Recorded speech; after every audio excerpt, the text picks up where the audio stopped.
할 수 없습니다. 하나님께 맡기면 됩니다. 하나님은 우리의 염려를 친히 맡으시고 우리와 함께 동행하십니다. 이 시간 이 믿음으로 하나님을 소망하면서 하나님께 예배를 드리겠습니다. 묵상 기도하십니다. 다만 그들이 항상 이 같은 마음을 품어 나를 경외하며 내 모든 명령을 지켜서 그들과 그 자손이 영원히 복받기를 원하노라. 죄인에게도 하나님의 성품을 닮아 새 사람이 될 수 있는 기회를 주시는 하나님 아버지, 지난날 하나님의 깊고 넓으신 하늘 사랑에 젖어 힘찬 발걸음으로 이 세상에서 승리하게 하신 은혜를 감사드립니다. 하나님의 자녀됨이 분명하나 불확실한 시대를 살면서 시류에 따라 갈팡질팡 살아온 잘못을 용서하여 주옵소서. 거친 세파에 시달리며 지쳐있는 몸이지만 오늘도 주시는 말씀이 저희 심령에 생기를 주는 성령의 불꽃 같은 능력이 되어 오늘 하루를 살아갈 때 거룩한 산 제사가 되게 하여 주옵소서. 예수님의 이름으로 기원하옵나이다. 아멘. 찬송가 60장으로 하나님을 찬양합니다.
삶의 시간을 갖습니다.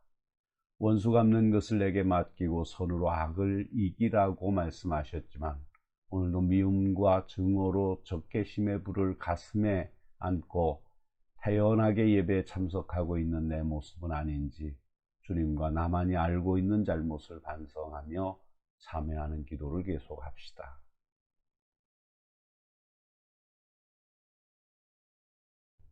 그런즉 이 일에 대하여 우리가 무슨 말하리요? 만일 하나님이 우리를 위하시면 누가 우리를 대적하리요?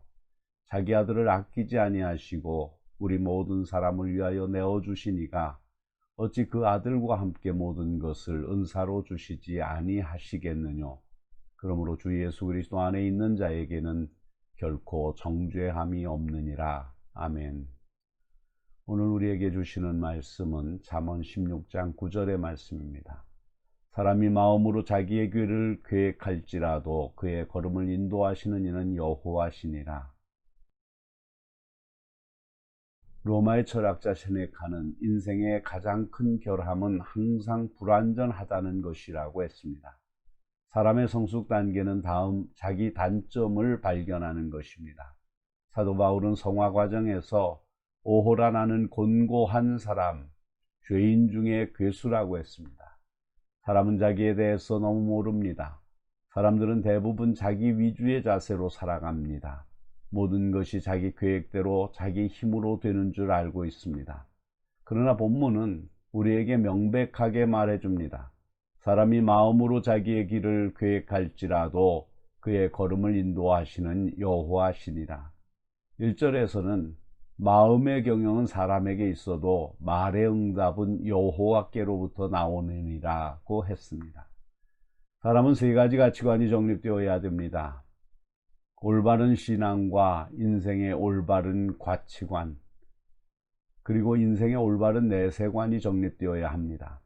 그러나 자기를 알되 철학적으로 아는 것이 아니라 성도는 믿음으로, 진리의 성경으로, 그리고 성령으로 자신을 발견해야 합니다. 우리 믿는 성도들은 인생을 모르는 미로에서 헤매서는 안 됩니다. 인생이 미래에서 헤매고 가치관이 정립 안 되는 것은 소속관이 없기 때문입니다. 예수 믿는 것은 소속관의 회복입니다. 원래는 예수를 알기 전에는 자기 자신이 주이며 돈이나 명예가 주인이었습니다. 그러면서 인생이 어디서 와서 무엇을 하다가 어디를 가는 줄도 모르고 의미 없이 살았습니다. 그러나 모든 것이 하나님의 소유입니다. 시간도, 인생도, 물질도 모든 것이 하나님의 소유인 것입니다. 따라서 모든 것이 하나님의 소유라고 생각하는 사람은 부담 없이 삽니다. 맡기고 삽니다. 소망 있게 삽니다. 사람이 자기가 소속관이 분명하지 못할 때에 인생관이 뿌리채 흔들립니다. 공허하며 허무하며 불안합니다. 기쁨이 없습니다. 그러나 소속관이 있는 사람은 사귐의 생활을 하고 서로 의지하며 살 뿐만 아니라 인생의 근원을 하나님께 두고 삽니다. 성경은 사람이 마음으로 자기의 길을 계획할지라도 그의 걸음을 인도하시는 여호와시니라고 했습니다. 인생의 단점은 현실을 은혜로 실감하지 못하는 것입니다. 인생은 현실을 은혜로 헤아릴 때에 행복합니다. 열매란 행위의 결과인데 이는 인간의 행위 이전에 하나님의 행위, 즉 은총으로 얻게 됩니다. 우리는 많은 경우 어떤 결과에 대해 자신의 노력에 따른 대가로 착각하기가 쉽습니다. 현실을 은혜로 헤아리는 사람은 예수라는 보배를 가진 사람입니다. 이런 사람은 현실을 은혜로 알고 감사하며 살아갑니다. 현실을 은혜로 헤아리는 사람은 은혜를 실감합니다. 범사에 감사하면서 먼저 그의 나라를 구합니다. 세계적인 문호 버나드 쇼가 자기에게 두 가지 비극이 있다고 했습니다. 첫째는 소원대로 안 되는 것이 비극이고, 둘째는 마음대로 되는데 절망하는 것이 비극이라는 것입니다. 말씀에 주의하는 자는 좋은 것을 얻을 수 있으니 여호와 하나님을 의지하는 자가 복이 있습니다. 우리가 우리의 마음으로 계획할지라도 우리의 계획을 이루시고 우리의 발걸음을 인도하시는 분은 여호와 우리 하나님이십니다. 기도하십니다. 세상 끝날까지 우리와 함께 하실 것을 약속하신 하나님, 미천한 저희가 거룩하신 주와 사귐을 갖도록 은혜 주셨으니 감사합니다. 항상 주의 율례와 법도를 기억하여 준행하게 하시고 언제 어디서나 함께 하시는 주를 바라보게 하시며 무슨 일을 만날지라도 용기를 잃지 않게 하시옵소서. 변함없는 믿음을 지키게 하시옵소서. 예수 그리스도의 이름으로 기도드립니다. 아멘. 찬송가 405장으로 하나님을 찬양합니다.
죄악으로 가득한 세상을 바라보면서 탄식하시는 하나님의 음성을 들으시는 여러분, 여러분은 하나님께 은혜를 입었습니다. 하나님은 여러분을 당세 완전한 자로 세우시기를 원하십니다. 세상을 본받지 말고 주님과 동행하십시오. 절제하고 근면하고 경건하며 하나님의 마음을 기쁘시게 해드리십시오. 그리고 이 사회의 구조적 죄악을 근절해 가는데 앞장선 자로 살아가십시오. 주께서 힘과 용기를 주시기를 바랍니다. 635장 주기도송을 부름으로 예배를 마칩니다.